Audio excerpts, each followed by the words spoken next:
नाना विधि विनती करी प्रभु। जैसा मैं तो मैंने तो पंडित चुपचाप आप सबका स्वागत करती हूँ। इस प्रसंग का वर्णन रामचरितमानस में मिलता है। इस प्रसंग में देवर्षि नारद भगवान श्री रामचंद्र जी से वन में मिलने आते हैं और अपने आप को धिक्कारते हुए कहते हैं कि मेरे ही कारण भगवान श्री रामचंद्र जी दुख भोगने को पृथ्वी लोक पर आकर तत्पर हैं।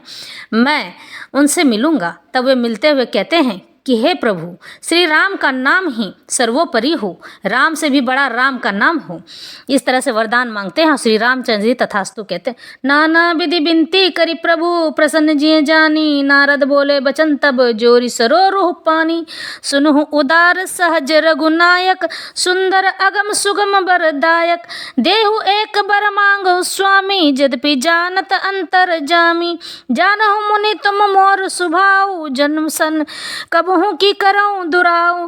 कवन वस्तु असी प्रिय मोहि लागी, जो मुनि बर न सकहूं तुम मागी। जन कहूं कछु अदेय नहीं मोरे, अस विश्वास तजहूं जनि भोरे। तब नारद बोले हरसाई, अस बर मांगऊं करऊं ढिढाई। यद्यपि प्रभु के नाम अनेका, श्रुति कह अधिक एक ते एका। राम सकल नाम ते अधिका, हो नाथ अग खग गण बधिका। इस पर देवर्षि नारद वन में श्री रामचंद्र जी से मिलने के लिए जाते हैं और अपने आप को धिक्कारते हुए कहते हैं कि मेरे ही कारण प्रभु पृथ्वी लोक पर दुख भोगने को तत्पर हुए हैं। मेरे ही श्राप के कारण मैं अपने आप को कभी क्षमा करूंगा भी कि नहीं। बहुत प्रकार से विनती करके और प्रभु को मन में प्रसन्न जानकर तब नारद जी कमल के समान हाथों को जोड़कर वचन कहते हैं। हे स्वभाव से ही उदार श्री रघुनाथ जी, सुनिए, आप सुंदर अगम और सुगम वर के देने वाले हैं। हे स्वामी, मैं एक वर मांगता हूँ, वह मुझे दे दीजिए। यद्यपि आप अंतर्यामी होने के नाते सब जानते ही हैं। श्री रामचंद्र जी का हे मुनि, तुम मेरा स्वभाव जानते ही हो। क्या मैं अपने भक्तों से कभी कुछ छिपाया करता हूँ? मुझे ऐसी कौन सी वस्तु प्रिय लगती है जिसे हे मुनि श्रेष्ठ तुम नहीं मांग सकते? मुझे भक्त के लिए कुछ भी अदेय नहीं है, ऐसा विश्वास भूल कर भी मत छोड़ो। तब नारद जी हर्षित होकर बोले, मैं ऐसा वर मांगता हूँ, यह अग्रष्टता करता हूँ।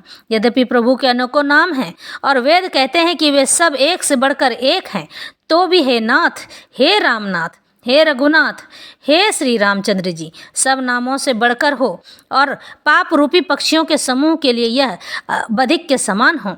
यानी कि जो भी इस सृष्टि में राम नाम की स्तुति गाए, राम नाम ले, वह सभी पापों से मुक्त हो जाए और राम से भी बढ़कर राम का नाम हो जाए। इस तरह से देवर्षि नारद श्री रामचंद्र जी से वरदान मांगते हैं और पृथ्वी लोक पर इस तरह से रामचंद्र जी का नाम राम से भी बड़ा, राम से नाम का प्रसिद्ध हो गया।